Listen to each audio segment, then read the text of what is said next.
Nice to meet you. And Oh, Dan, I'm so sorry. So sorry. with the Jenny's. Yes, okay. Everything's going well. Very well, thank you. It's a great attendance out there. Wonderful attendance from all over the state of Hawaii. Great. Yes. Excellent. Oh, because the founder of this is in Hawaii, right? Yes.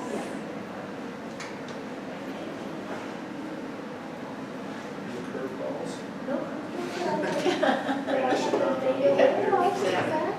We're not done yet. That's it. You have some challenging questions.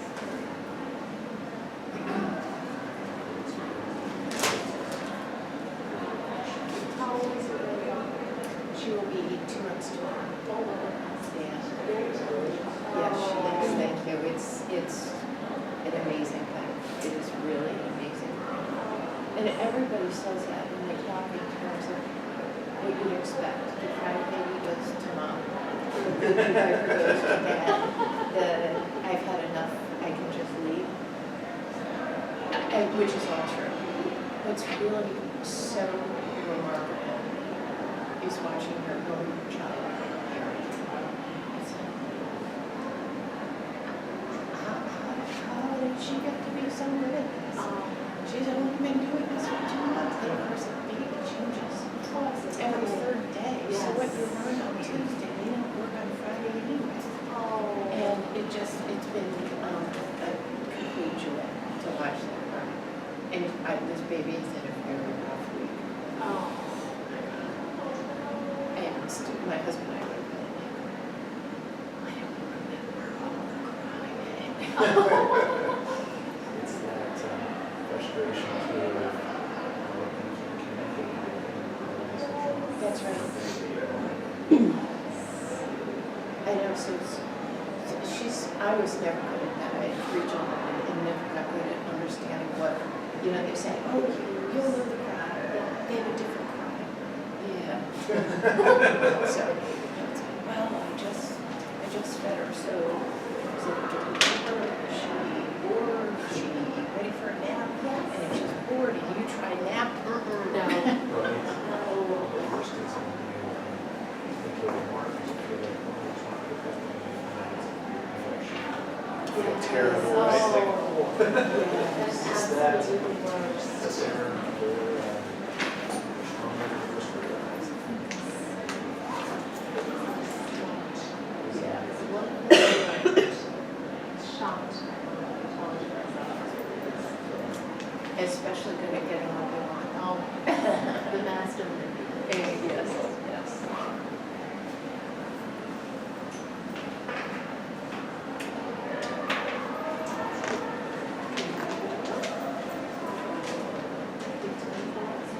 Okay. I don't know. It seems as though throughout the day, people are just going to migrate.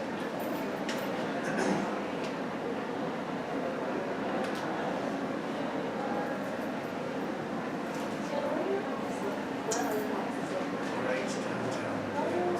Oh, okay. Which building? How are you going? I'm not. At least for now, they've sold the building for residential on the 7th floor, so the first floor will be for mixed use. Okay. So everybody's on screen to see who will be able to stay. Really? Yes. There was a law firm there. It was facial. Oh, The IP firm.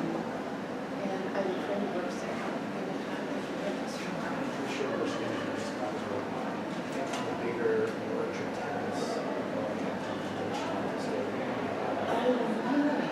we have So it's going to be offices and first residential? 4 floors will be the office, and then it goes to all floors, and then it's 12 floors. That is such a demand for residential space downtown. Yeah. The white people will walk over the lanes, so it's a popular spot. Absolutely. It's hard to picture the buildings residential. One of the things that I find so odd about apartments that come from commercial buildings is zero, there were bedrooms Yes. that have zero windows. Our son and his girlfriend live in 1717. The master bedroom was windows. So they use the guest room. And the difference really is whether the bathroom is connected or in the hall. But I could not wake up if I didn't have a window. Unless you got one of those alarm clocks and lights that they. It's just a range. Exactly, yeah.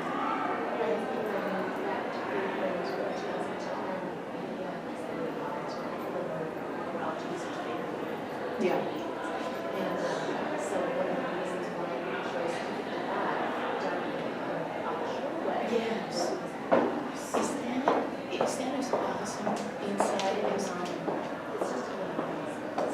does it? That's my dog. Oh. Did you know? Oh, okay. Are they gonna come in? Oh, they're downstairs. She teaches him. Dan Keenan. Good to see you.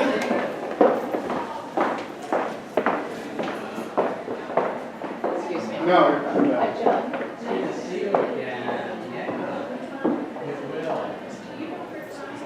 Yeah, we just have one.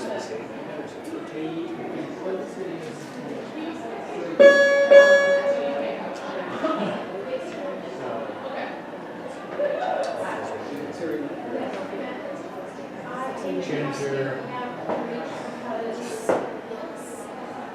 I was part of what we're going to be talking about. Doing some investigation of Brown County Foundation, after school programs, sort of programs.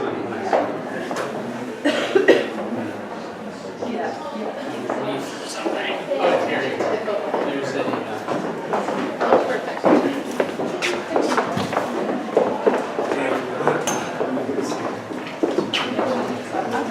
Oh, it's great. Yeah, it's a pleasure to finally put a face with a name. Have you been?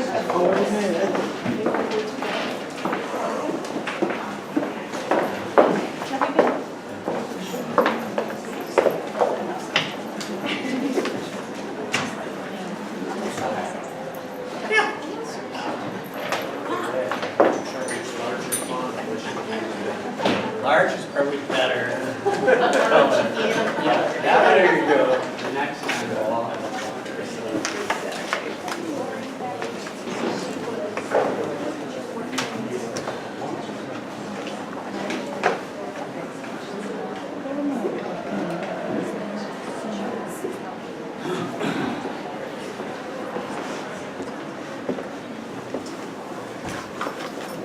Even though it's time, I'm still hearing a lot of commotion out there, so we'll wait a few minutes until we get started.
I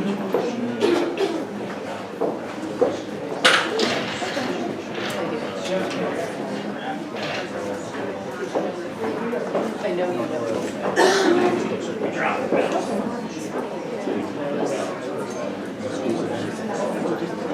There's plenty of seats up here.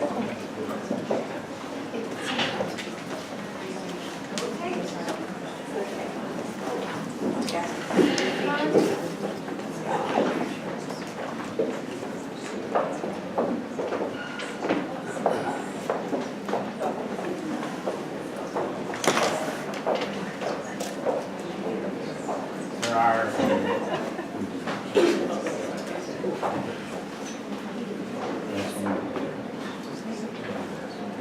Well, you could really upset everybody, just take that chair.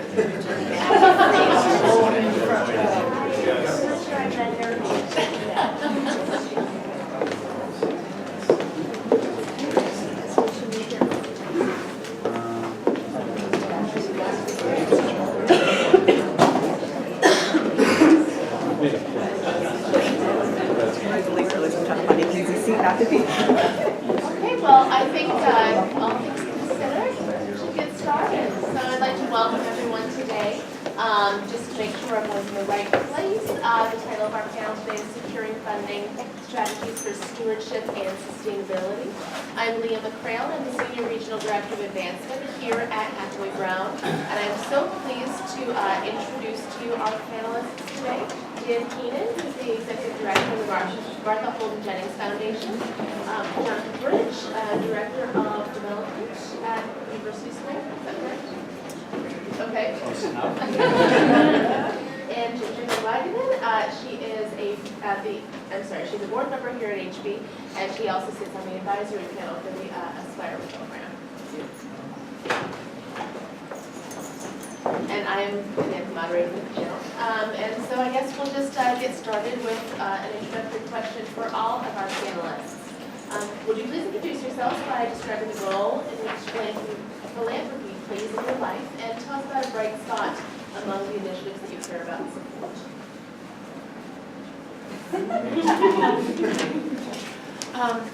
Well, as you heard, my name is Ginger Van Wagenen. I'm an alum of Hathaway Brown. And I'm joined in that by 3 sisters, 2 daughters, and a niece, and as I was mentioning earlier, maybe a granddaughter class of 2034. So I have been deeply connected with Hathaway Brown for a very long time.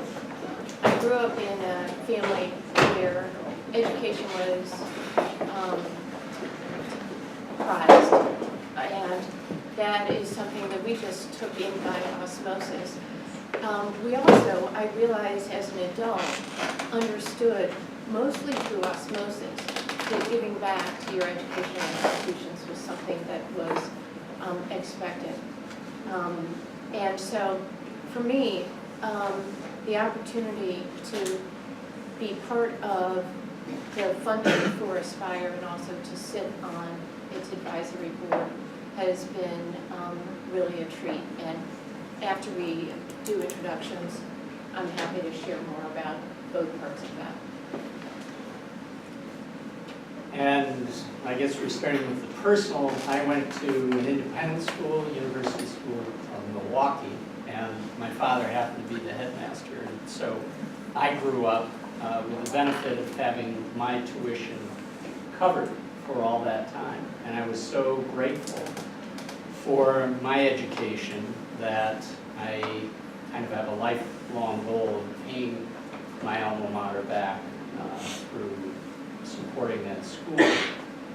And then that led to a passion to look at education, to research the best possible ways that students learn and grow, to be part of the philanthropic support to enable that to happen to a wider group of students so that their financial background is not a factor in them getting a really good education. Great.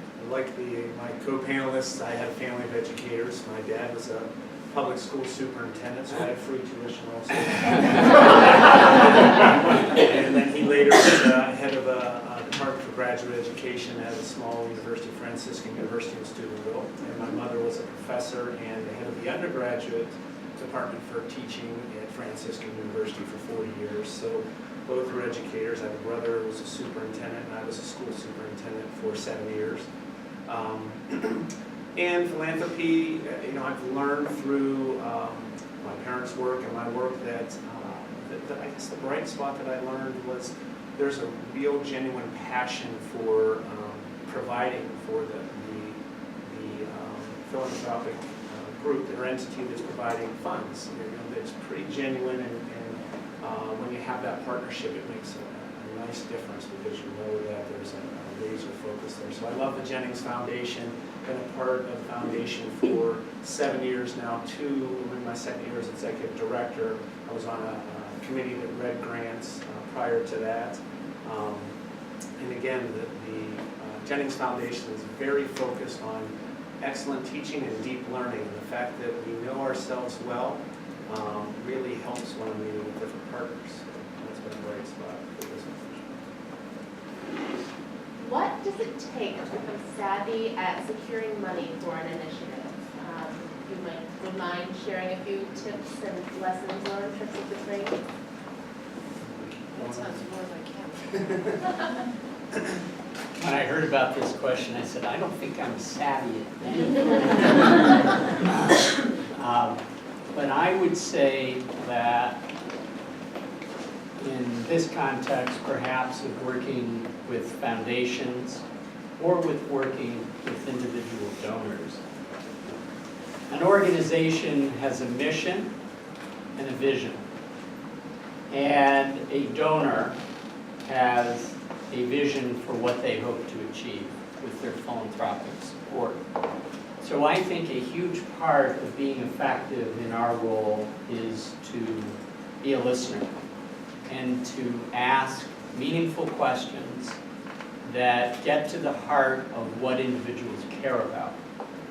And once you learn about what they care about, if they have the philanthropic capacity to help you, then it is matching their personal mission for philanthropy with what you hope to achieve as an organization. I'll jump off that as well, because I had written some things down, and I know you have many great partners, and I think it's important to make sure when you're working with a partner that you are correct in the specific project when you're seeking funds. So you want, as you mentioned, John, having that relationship and understanding, and also developing an understanding of your own mission and vision. It's that relationship component that's critical. It's like anything else. So you have that ongoing relationship, and if you make sure when you're making an ask that it aligns with the foundation or person that's giving, the donor, I think you have a greater chance of success. And then also when you don't, and sometimes you aren't savvy enough to understand that, and you're making an ask that doesn't match, it can potentially erode a relationship because there's an awkwardness there because you want to help because you're a partner. And so that can happen once or twice, but you need to be attentive to that and really continue the relationship so that you avoid those type of things. And we all know that everybody's trying to understand. So the more you're having that relationship tended to outside of the specific time you're making an ask, I think it's better. Those of us who have been behind the table or on the other side of the table, when it comes to a successful ask, do you have any sort of experiential tales to tell as to unique tips or tricks that you have used to secure an ask or cultivate a donor? I can speak from the perspective of a family foundation that my parents started about 8 years ago, and it is through that foundation that we're funding part of Aspire's budget. And the members of the foundation are my parents and my 5 brothers and sisters. And so we've got an interesting mix of ages, and we have both genders, and I don't know if this is a study in gender or not, but my brothers look for very different things than my sisters and I do. And it might be because my sisters and I went here, and my brothers didn't, but we found when we were talking about funding Aspire that my brothers were really, really, really focused on the measurables. Is Aspire doing what it set out to do? How do we know that this middle school program is actually causing a greater graduation rate from high school, a greater success rate in college? My sisters and I were perhaps at the beginning more persuaded by the wonderful anecdotes, personal stories of the girls who had been through Aspire, who then talked about what a difference it made when they were in high school. And ultimately, I think what we came to learn is that one or the other isn't enough. That the numbers without the personal stories is just flat. And that you have to, at least for us, knowing that you're making a difference for individuals was just as important as knowing that the program as a whole was measurably successful. I think that's great advice. I think that as you were speaking, and when I entered into this position, I realized how different foundations can be.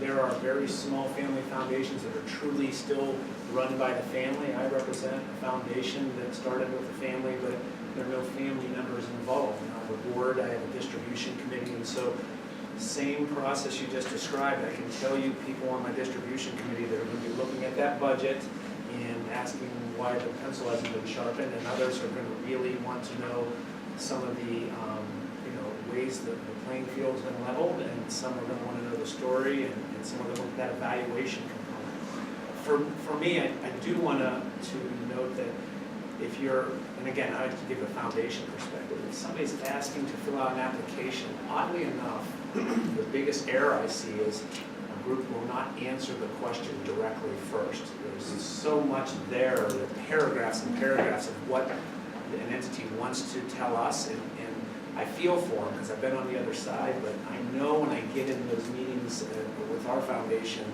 there's going to be a huge discussion on they didn't answer the question. So I would just tell you, please go back when you're filling out an application and say, did I answer that question?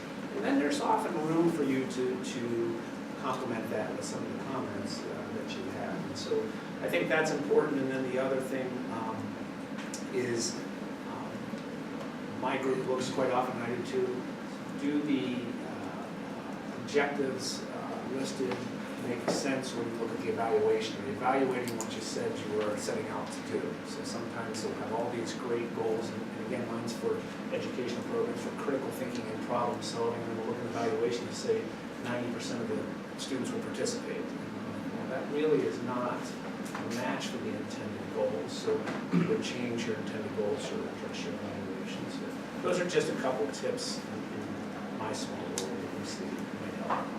John, in terms of individual donor cultivation, do you find a blend of metrics and storytelling to be effective? How has your sort of strategy pertained to those areas? I think people make decisions based upon emotion, and they rationalize with all the other factors. I think anyone who's taken a child on a college visit knows they go onto a campus, they know first thing, this is for me. And then they look for all the reasons why it's a good fit. And so I think that I love the storytelling aspect of this. When dealing with foundations, it's absolutely clear they want measurables at the end. And I think individuals give because they want to see an impact. And so I'm going to answer it in two ways. The first question was sort of the ask. And I always find that if you are asking for really significant gifts, you really don't ask. You develop a partnership that goes beyond a first visit. It's a second visit, a third visit, a fourth, and each time you're connecting, you're deepening the relationship, you're getting closer to that point where you've matched donor priority and vision and school vision. And so the ask is almost secondary. You know that they have the capability, you know they're committed to your organization, and you almost never ask. You say, you just agree upon the final outcome. But I think that it gets back to listening to see what they are emotional about and what they care about. And then later, when you get to that final conclusion, it's matching that emotional passion and then stewarding the gift, thanking the gift with the information that will make them feel good about having made that significant commitment. Wonderful.